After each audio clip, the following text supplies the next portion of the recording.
Get ready for the dictation. Start. Mr. Vice Chairman, Sir, this year the President's address given to the Parliament gives a well conceived, well prepared picture of the nation.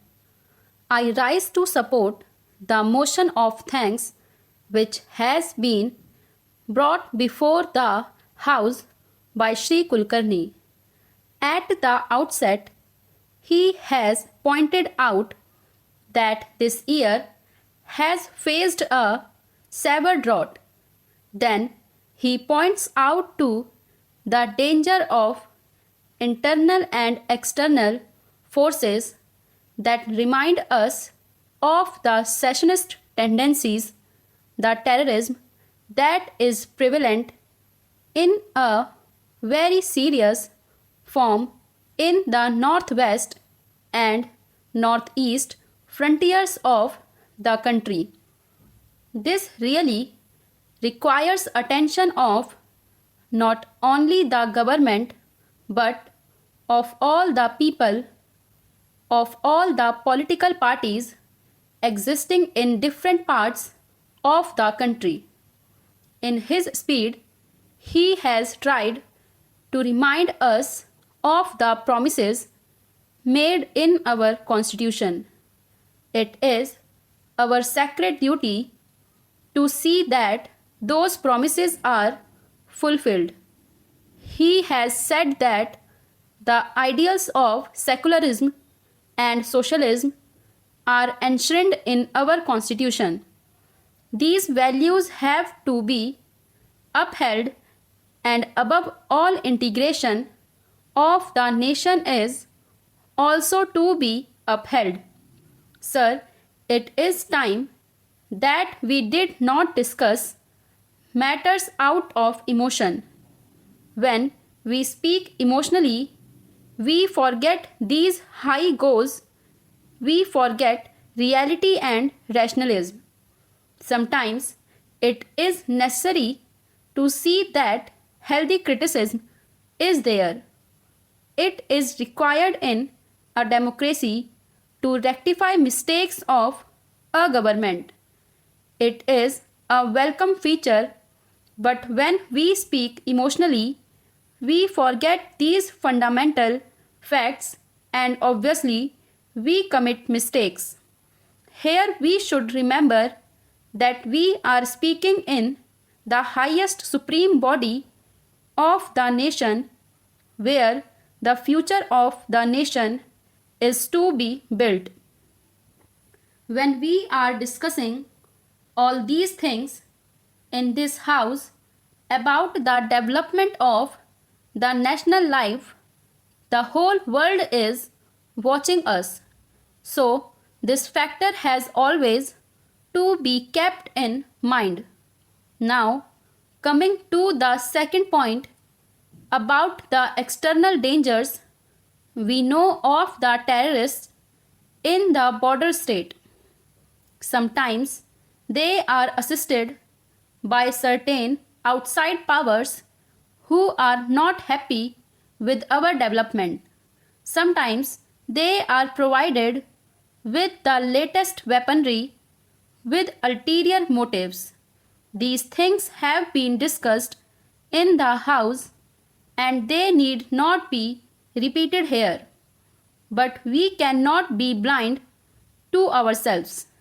We have to look to these aspects. Many of the honorable members have made a mention of these things, and we must be prepared for everything. Sometimes they are supplied with sophisticated weapons. Superpowers are helping them, so we must be careful and watchful.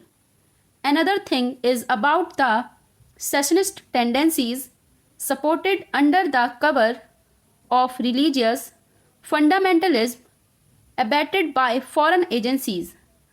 This must be curbed. That is the greatest danger in our country today. Sometimes chauvinism, regional and linguistic fervors create very dangerous tendencies And if we do not think of all these things, these may come out as hydra-headed creatures in future and create many a splitting situation in the national picture for which we will be blamed in future. Whoever is in power, it is the responsibility of all citizens, all political parties to look into these factors which have been rightly pointed out in the President's address. This year, we have passed through the greatest drought of the century because India had achieved something in the Green Revolution. We could come out of it.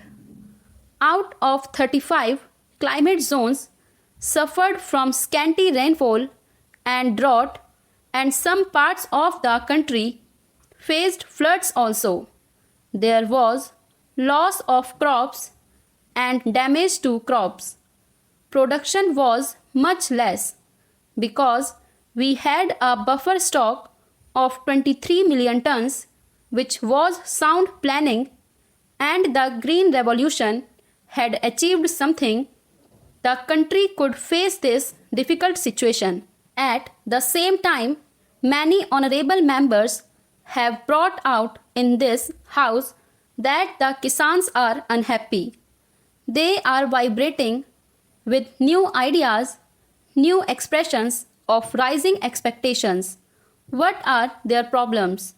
Anybody who goes to the villages comes to know that the balance of trade or the balance of economic situation is not in their favor. The prices are rising and they are not getting justice. That is their feeling. Still worse is the plight of small and marginal farmers. The government is spending a lot on subsidies for food sufficiency by way of subsidized fertilizers and other things, but their share is much less.